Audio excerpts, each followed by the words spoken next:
welcome back to the Non-Typicals podcast. Today we are doing number 3 of the season. We're going to try to do one about every week. I'll hand it off to whoever wants to get it going. So welcome back, everyone. Today we have another guest. Today is Logan Bubb. He's a part of the Non-Typicals, and he recently had an accident at work, and we're gonna talk to him about it and how it is affecting his hunting season and how he's going about it. So Logan, if you want to go ahead and take it over and kind of tell us what happened. Yeah, so I'm Logan. Been with the Non-Typicals since last year when we kind of got it started up. So I work in forestry, and had a work accident where I was struck by a vehicle, and I actually broke and fractured my femur in my right leg. So it was pretty unfortunate, and that was the end of August when that happened. Didn't know how serious it could be. They rushed me to the hospital right away.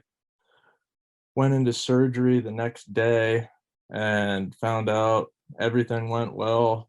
I was pretty lucky. Didn't sever any arteries, had no other injuries. It was just a clean break. I was in the hospital for about 5-6 days, I think, till I was able to come home. And then once I got home, so we're in the beginning of September now, they got me going with physical therapy right away. I was able to be weight bearing pretty much immediately, which was very impressive. I mean, the day of the surgery, they had me up putting weight on it, which was hard to believe. But yeah, I've been in therapy since, 3 days a week. And it's been, I guess, end of August, September. Yeah, so it's been a little over a month, about a month and a week. I've made a lot of progress since.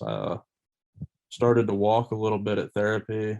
I'm still getting around on either using a crutch or a quad cane right now. But yeah, it's been a slow recovery so far, but I'm just thankful to still be here and still able to talk to you guys. But yeah. Now, Bub, I know, so when you got in your accident, we were all surprised. You're like, oh yeah, I got injured at work and stuff like that. And then you're like, yeah, I completely broke my femur, and just me, I'm like, wow, that's crazy and stuff. But then you showed your x-rays on your Instagram story, and holy cow, that gave me chills and stuff. I don't want to ever be in that shoe. Yeah, it was pretty incredible to see that. And the fact that your femoral artery is right there, and it could have been just the slightest bit, and if that would have severed, I mean, I could potentially be not here. I mean, it's crazy. And I feel like a lot of leg breaks, you typically expect the bone to be poking out and blood and all kinds of crazy stuff. And I mean, I was just real fortunate, I guess. I mean, it could have been a lot worse. Yeah, no doubt. From what you've told me, I mean, we talk about it every day now. Yeah, you're definitely fortunate. Yeah. I mean, the whole process is crazy. I mean, the surgery was only 2.5 hours long, and then I'm waking up, and obviously I'm feeling pretty good because they got me on all kinds of good stuff. But I mean, I'm sitting there in a hospital bed a couple hours after a pretty major surgery, and they're like, hey, you want to get up and walk around a little bit? And I'm like, what? Are you crazy? But they had me get up, and I mean, I walked around with a walker, and I couldn't believe it that I could do it that soon. What's the full recovery time on something like that, Bob? So that's the thing. I've been it's been kind of weird. I haven't really got a definite answer, but I mean, my return to work at full capacity, I mean, they're thinking probably 3 months. So if I'm lucky, maybe sometime in November, maybe even into December.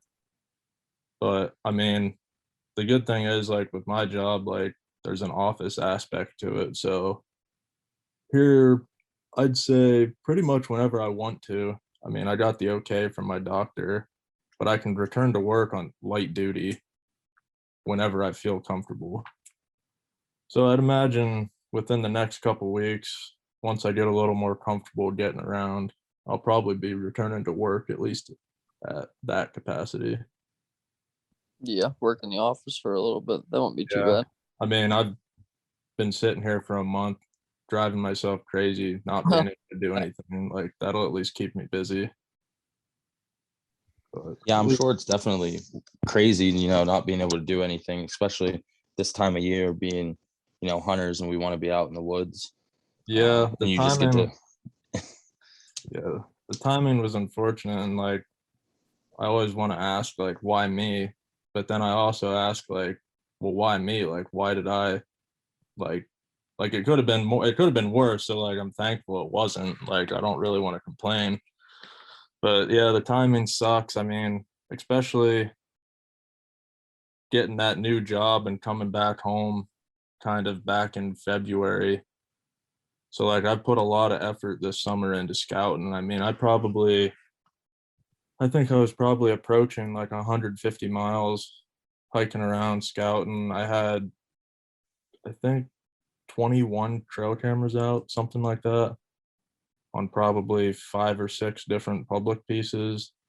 And I mean, I had all those cameras out, didn't really get a chance to check any of them. And, you know, it's getting to be the end of August. I was getting ready to start running all my cameras and checking them. And then this happened. So it kind of put a stop to the whole public land chase, at least for this season. So I mean, I still got a bunch of cameras out there that I'm not able to get to. So hopefully they're there when I have a chance.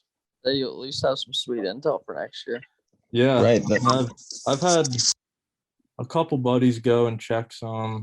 I've had some pulled, and I've got some pretty nice bucks. I mean, nothing like those Elk County bruisers, but I got some good bucks for this area. So at least, yeah, I mean, it'll be intel for next year, and maybe, just maybe, if I'm lucky, maybe by the rut, I'll be able to walk around and maybe I'll go and try it. But I mean, at least that'll give you a surprise. You know, you don't get some of those cameras pulled. You'll get to, whenever you're back to full capacity and able to walk around, it'll be like a kid on Christmas ready to check those things.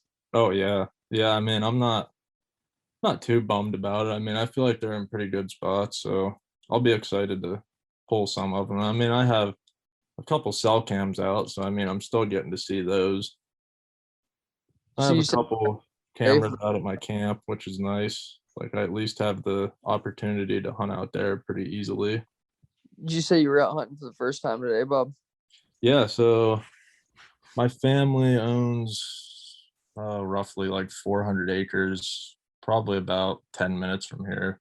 So I grew up hunting that pretty much exclusively.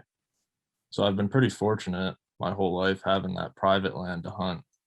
And, you know, I kind of always like took it for granted and like didn't think much of it. And then like going to college and stuff, I realized how a lot of people don't have that and hunt public land. And then I just kind of, you know, going away to college and moving away for a job for a year, I started really hunting public land and challenging myself. So that was the goal for this year, even though I moved home and could go back to that.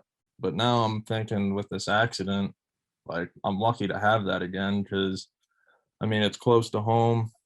Me and my dad, well, mostly my dad because I couldn't really help, but he put up a ground blind for me in one of our food plots. So, I mean, we're able to drive literally right to it. I can get out on my crutches, walk like 10, 15 yards, and just kind of crawl into the ground blind and sit there. So, I mean, that's really a huge factor on being able to hunt right now because, I mean, I can't really walk a whole lot without my leg getting really sore. So that's really beneficial. But yeah, I went out this morning for the first time.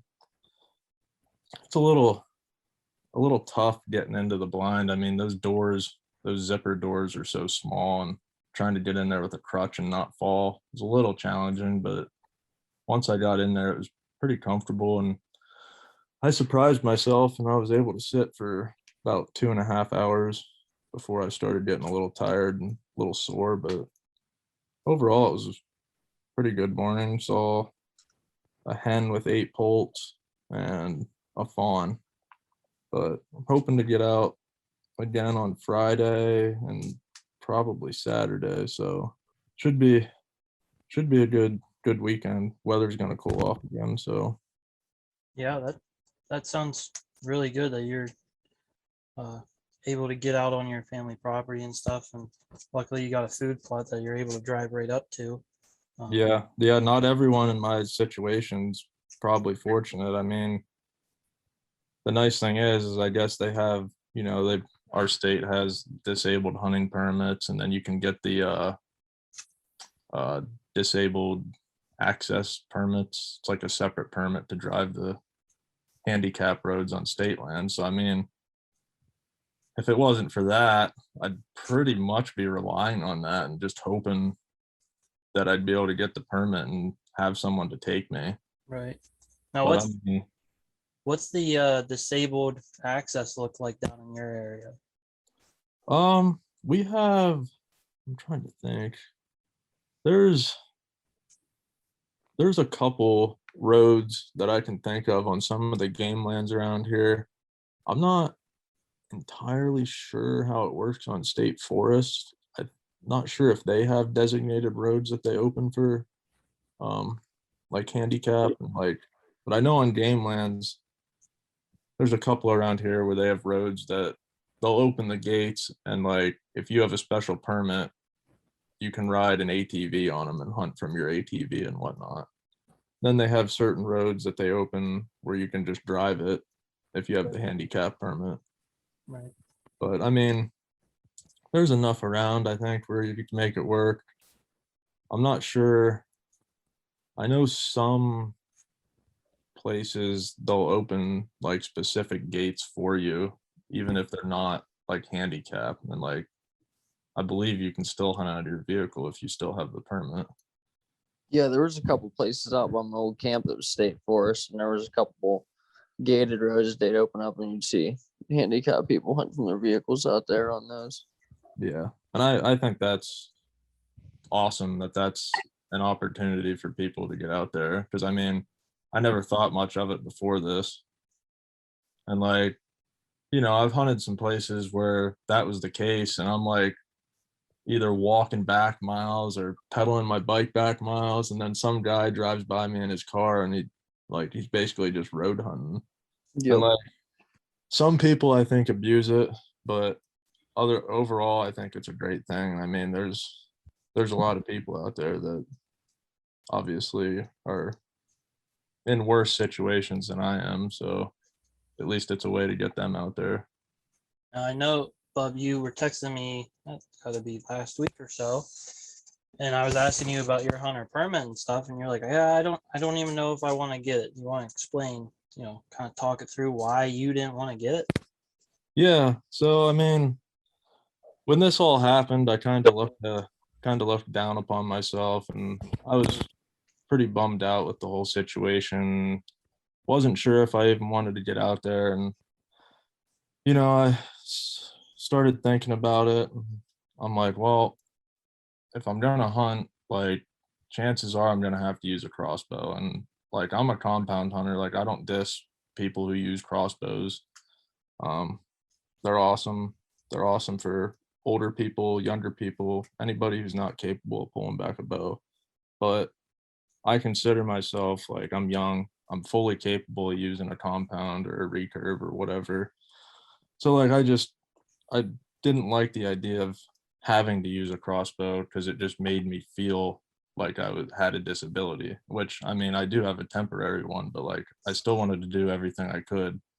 And like the same thing with getting that permit, I kind of felt almost bad if I used it because like to me I'm like, well, I'm capable of getting around on crutches or whatever. And like, if I have to, I'll crutch myself out there and sit in a chair. Like, I don't want to take advantage of it. Right. So I kind of looked at it that way. But then, after that was kind of like initial thoughts, thinking by hunting season, I'm going to be getting around good. Well, hunting season's here now. And yeah, I'm getting around good on crutches, but I'm starting to find out I just lost all that endurance and like strength.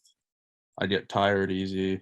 My leg gets sore after walking on uneven ground for like not even 100 yards. Like, I went out and hung a cell cam with my dad, thinking like, oh, I can walk across an open food plot on crutches and just walk up in the woods. Like, how am I going to hurt myself? Well, I did that and then went to therapy afterwards, and yeah, I was hurting.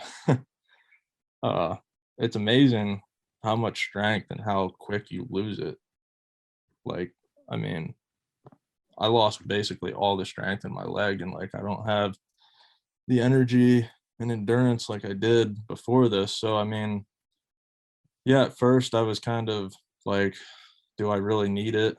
Like, I don't plan on hunting out of a vehicle. I just don't like the thought of it if I don't have to.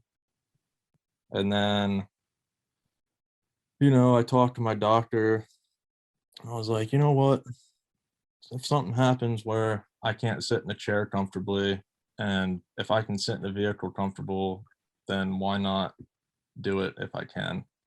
So I decided to get the paperwork filled out, got that sent to me, which wasn't pleased. It took 2 weeks to get here from the doctor, which I guess mailing must be slow right now or something, but Yes. I ended up getting the paperwork, and then in the paperwork it said you have to sign it and whatnot, and then it gets sent to Harrisburg, and then they evaluate it and determine whether you can get one or not. But I guess it said in the paper it can take a minimum of 8 weeks to process, and then if it's sent through the months of August through November, it could take longer. So then once I saw that, I kind of got bummed out, and I'm like, this is exactly why, like, I didn't want to. Like, what's the point of even sending it in if I'm not going to get it in time?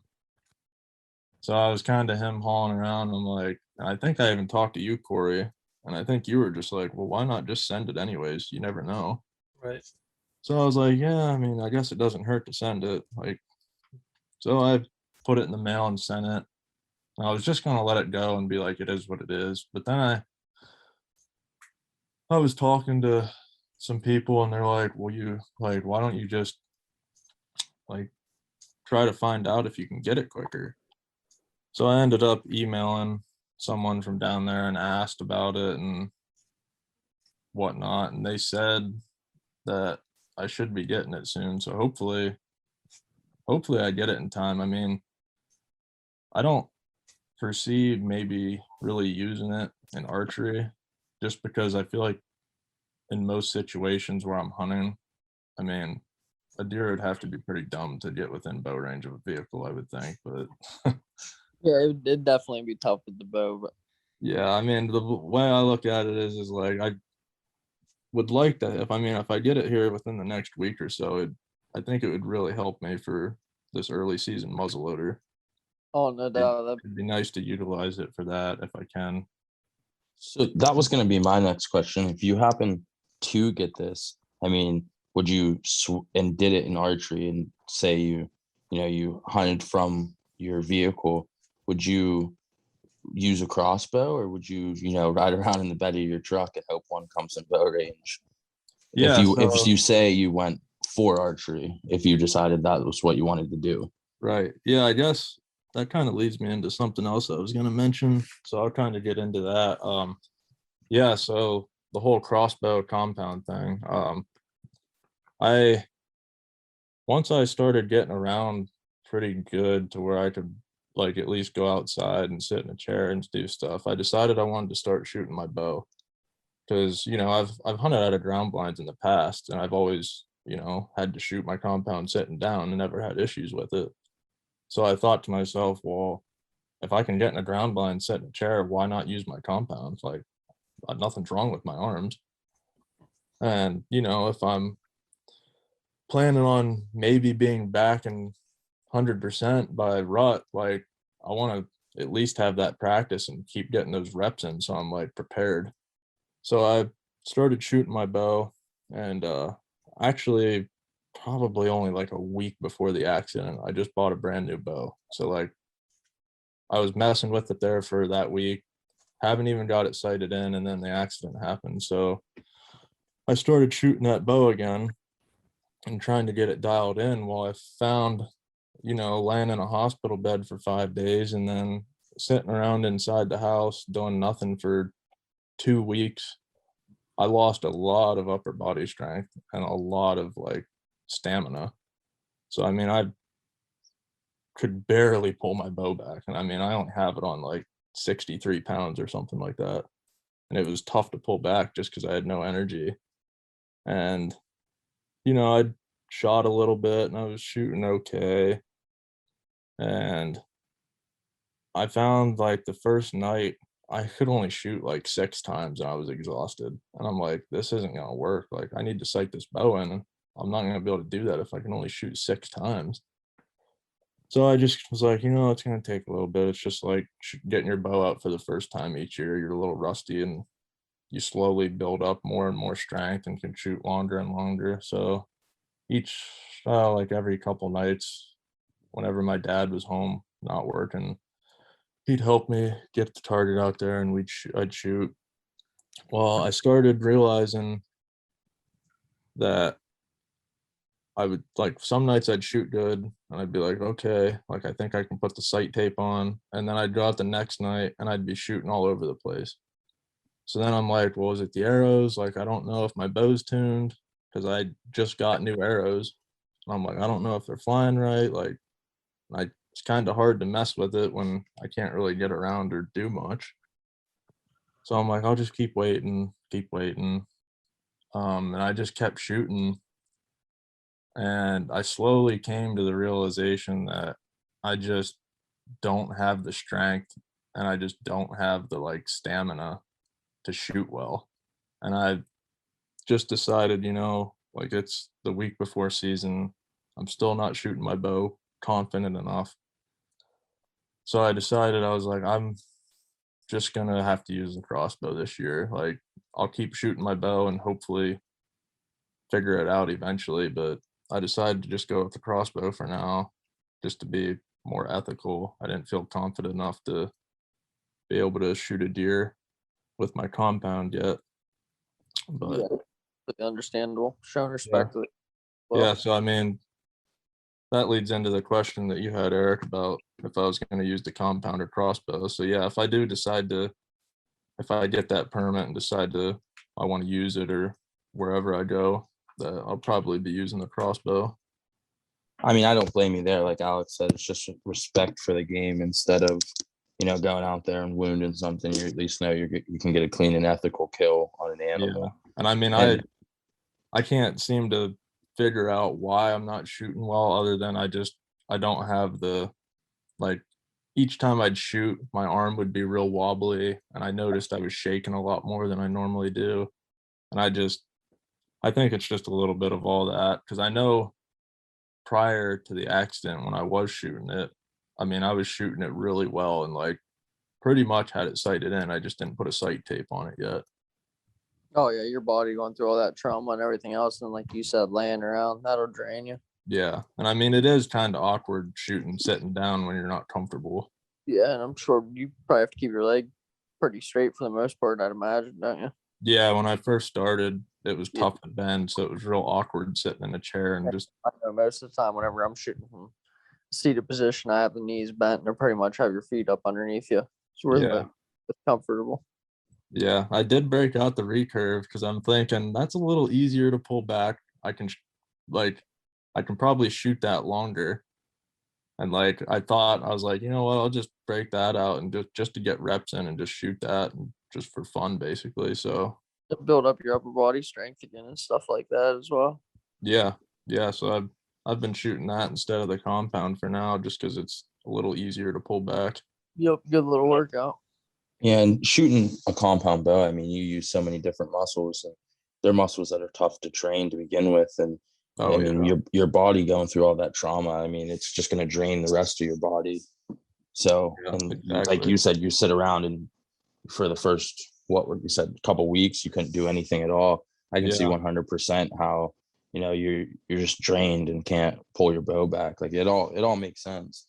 Yeah, I didn't think of it until like probably a few weeks ago, and by this time I'm already like up and shooting bow and stuff. But like, it kind of would have been nice to have one of those like acu bows or something like that, just to be like while I'm sitting on the couch and like not moving, like just to be pulling back and working those muscles. And plus, you get to play like a little game while you're doing it. Yep. Keep all that stuff fresh. Right. Those AccuBows are definitely nice training uh, tools to help in archery. Like obviously it's not going to give you the real thing like you would with a real animal, but definitely a good thing to stay trained with. And, like you said, I mean, I don't know if you got any of you have ever pulled one of those back. I mean, you would think it's easy. It's really not. I mean, there's some resistance there to it to make it like a real bow, which is nice. Right. Yeah, I mean, it's essentially one of those elastic bands, and I mean, I've been using some of those in therapy on my leg, and I mean, yeah, they don't have let off like a compound. All right, Bob, I got a good one for you. So now that you're supposedly are getting that road permit coming in the mail, and hopefully it shows up within the next week or two, hopefully this week. What's your plans for utilizing that permit? Are you gonna have your dad drive you around and like you're gonna scout the roadsides of that public or wherever, or what's your plans there? Yeah, so I haven't thought a whole lot about it other than with the deer antlerless muzzleloader and bear muzzleloader coming in. My thoughts were, if I'm not able to kind of get around very well, or if say like my dad wants to actually go out and sit somewhere rather than like helping me get to a spot and sit. um we have several food plots out at my camp, and like my thoughts were kind of using the vehicle and like having my dad, like when we get out there, and just kind of park it somewhere where I can watch one of those food plots, and then if he wants to get out and go sit somewhere, I can just kind of stay in the vehicle and kind of basically use it as a blind.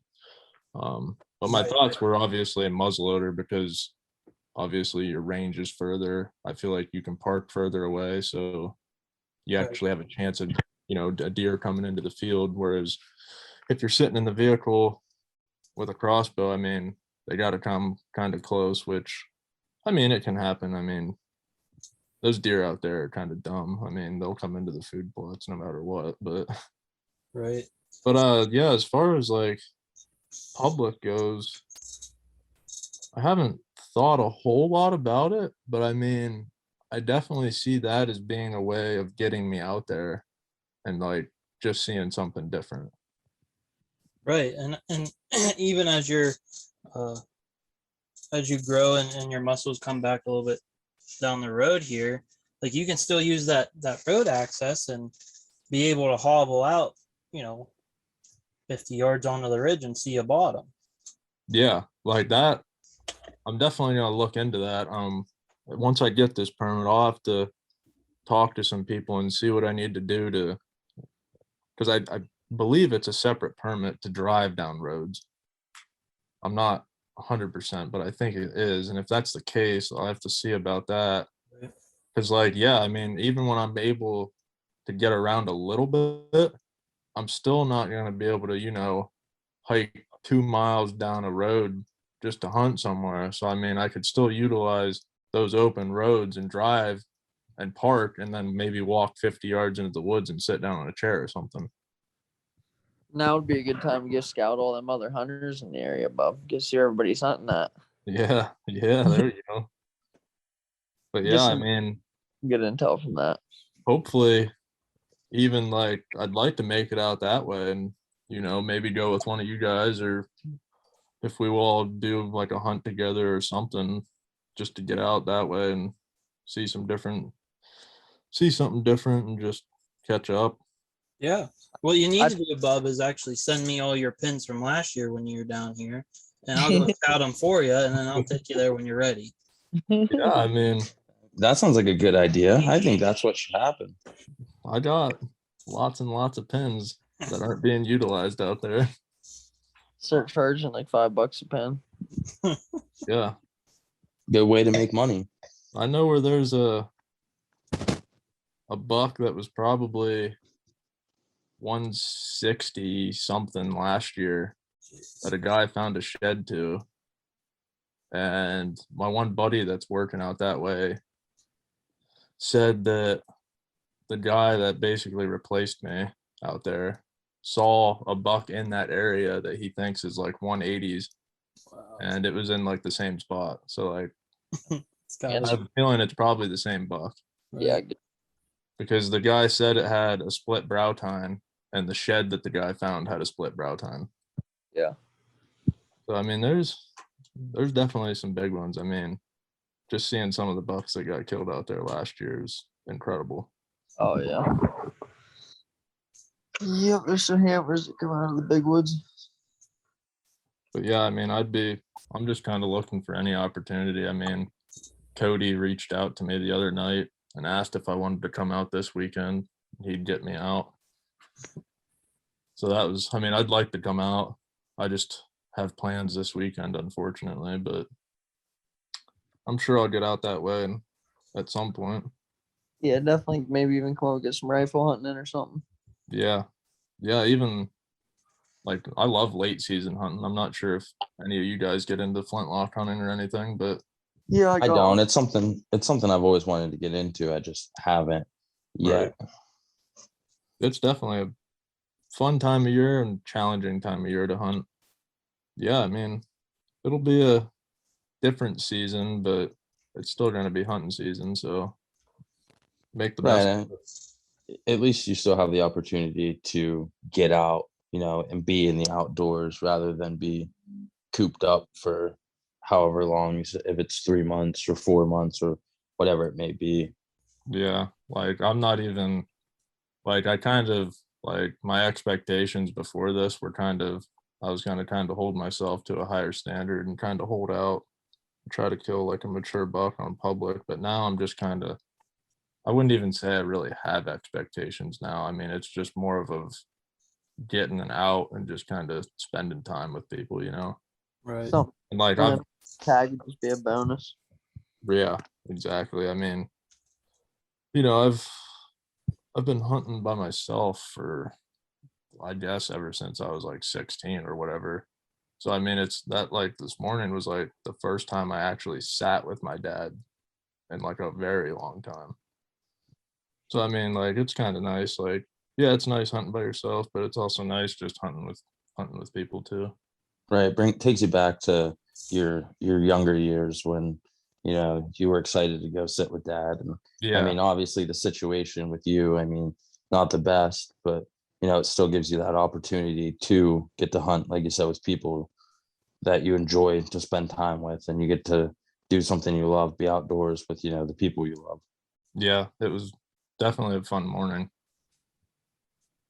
I look forward to any chance I can to get out there. So So once you kind of get back to full capacity, I mean, what are you gonna do? You're gonna go gung ho? You're gonna start hunting alone again, or are you gonna start, trying to get more of a group aspect going? What's your whole objective for the end of this season or even next season? yeah, I mean, I mean, if it is this season, I'm probably gonna kind of go on the cautious end and like, I don't want to go like full capacity, be like, okay, I can walk now. I'm gonna go do like a 16-mile, like pack a deer out type situation. I mean, I'm probably gonna just kind of take it easy and, I might even just kind of stick to the camp life and just hunt out there and just be around everyone and just kind of have that kind of like how I grew up. Like I was basically was just out there all the time and, never really see a lot of deer, but like my favorite part is just coming in at the end of the day and hearing all the camp stories and just talking to everyone and, you know, just having that kind of aspect. And like looking back at last year, my biggest regret is like I went so hard on hunting public land and going in and chasing deer like by myself. And like my one regret is not like just ditching one of my spots and going and hunting with a buddy just to have like more fun. Like I wish I would have got out more and hunted with like other people last year rather than just focusing on myself and trying to kill one of my target bucks. Yep. So I think I'm kind of leaning more towards doing more of that. I mean, I'm still gonna like obviously go hard next summer and like put a lot of effort in, but like I don't want to be, it's kind of, I don't know, it's a hard situation because there's like some people that like you obviously like you can't just go and like give up all your spots and just tell everybody. Right. But like at the same time, like I have people I trust and like, so I obviously would just want to, you know, try to hunt with more people and just make more memories that way rather than just doing it all myself. Right. Yeah. But- So I know one last question for me, at least. I don't know if the other guys got some. So like, I know last year you were big in the saddle, but you Right. ended up selling that because it gave you knee problems. And if I'm not wrong, didn't you tear your ACL at one point? I tore my meniscus, so Meniscus. kind of the same thing, but Right. So you're still seeing kind of like not long-term effects from that, but it was still giving you a little bit of trouble right. with certain equipment. What do you think equipment wise, or I should say, do you think this injury is going to kind of regulate on what you can use and what you can do? Yeah, I've thought of that a little bit. Like I'm not 100% on what the outcome of this is going to be. I mean, I'm sure everything's going to be fine. And like, I feel like I'll be back to normal, but like, I'm still probably going to have those, you know, aches, those pains. I'm still going to have the knee aches and whatnot, just because I don't have that meniscus in there. So I kind of have bone rubbing on bone. So I'm still probably going to experience that. But yeah, I mean, I'm probably, as far as equipment goes, I'm not certain, but like I know for a while when I'm back, my biggest concern is going to be like on rugged terrain and stuff. Like if I slip or like jolt my leg in a certain way, like am I going to have pain from it? Like, so I mean, it's probably the biggest thing is I'm just going to be more careful and like take it easy for a while and just kind of feel things out. Right. That's good. And I mean, unfortunately, you've gone through it all before, you know, with your meniscus tear and whatnot, but you've at least proven to be adaptable and you're willing to change what you've done in previous years because you kind of have to. Right. So that's Yeah. I mean, real plus. best case scenario, I don't have any issues with it in the long run. Nope, I think that's pretty much all I got. It's cool to see you still getting out there and getting after it and not giving up. Hopefully you can Thanks. bag Appreciate it and Get keep some doing my best. Yeah, no, glad to see, you know, hear you're doing better and see you to be able to get out in the outdoors and be able to hunt still. I mean, I get the situation's not great, but you know, at least you still can be out there and doing what you love. So, I mean, thanks for joining us today and, you know, Yeah, telling us your sure. story a little bit. Yeah, appreciate you guys wanting to do this. Yeah, hell yeah, anytime. And I think what we're gonna do moving forward is we'll definitely keep Logan on and keep with what we're doing. And you know, down the road we might even have to do an update on, you know, a year later on your situation, bub. But you know, Yeah. obviously we're gonna hope that you can get back to full capacity and you don't have to be adaptable.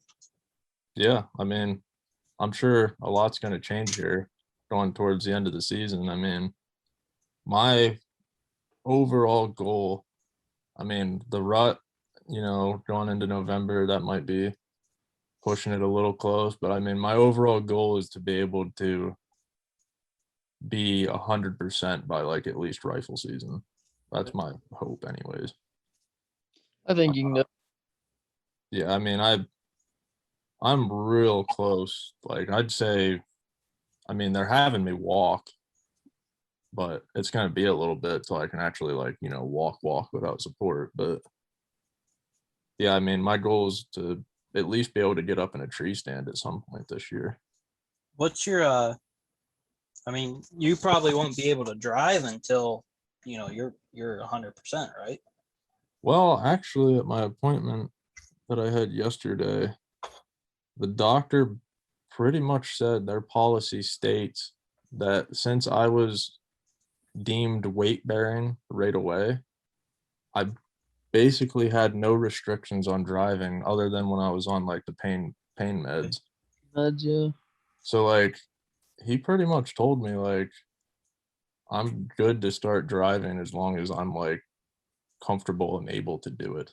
Right. And Yeah. like I talked to my therapist today and she was like, you know, like your range of motion is a lot better, and like honestly she's like it's good enough to like be able to get in a vehicle and drive. So she's like that's kind of like up to you if you're able to do it. So my next step is the doctor gave me some ideas on how to practice. He basically said kind of have someone drive you to an empty parking lot somewhere and then get in and drive like 5-10 miles an hour and then have that person randomly yell stop, and then you like slam the brakes and just see how your reaction time is and like if you're able to do it. Yeah. So you injured your right leg, right? Yeah, Yeah. So that's your driving foot. right. So I mean, they actually put me in a driving simulator at the hospital to test my reaction time and like my foot pressure. Oh yeah. So that was interesting. I mean, it wasn't like, it was basically just like you get in a seat and it had a gas pedal, a brake, Right. and a steering wheel, and like there was no screen. It was just a red light and a green light. And when it was green, you pushed gas, and when it was red, you just slammed the brakes and like held it there and just pushed as hard as you could. Right. And I mean, he said like it was pretty good. I mean, I don't know what the numbers were, but he said I was just a little bit lower than like the average healthy person. Right. So I mean, we'll see. I mean, considering I can't really do much, I don't have much of a reason to drive anywhere. Right. But my biggest thing was like if I can drive to my cabin and hunt, like when my dad has to work or my mom or someone can't take me, like that'll be huge. Because then I'll just be able to get out more. Right. Exactly. So we'll see. And I mean, that's a close drive, so I'd feel comfortable doing that more than going like on a 2-hour trip or something. Yeah. The day you think you can do a 2.5-hour trip, you better come on up. Oh, definitely. We'll get you on some deer. Yeah, I definitely plan on at least making it out there once. Yep. Yeah, I'd love to do. Hopefully get out in archery season. Well, all right, fellas, I think we should wrap this one up. I mean, like I said, we can always do a year down the road recap or 6 months or however long, but Right. Yeah, definitely. Yep, I think it's everything I have. Thanks for coming on, Bub. Yeah, no problem. Yeah, it was good talking to you. Thanks for joining. Make sure you guys like, subscribe, and follow on Instagram, Facebook, and YouTube. You can find us, the handles or the non-typicals on all 3 of those platforms. yep. And I'm sure if you're listening to this right now, you know we're on Spotify, but if you don't, go and subscribe there too.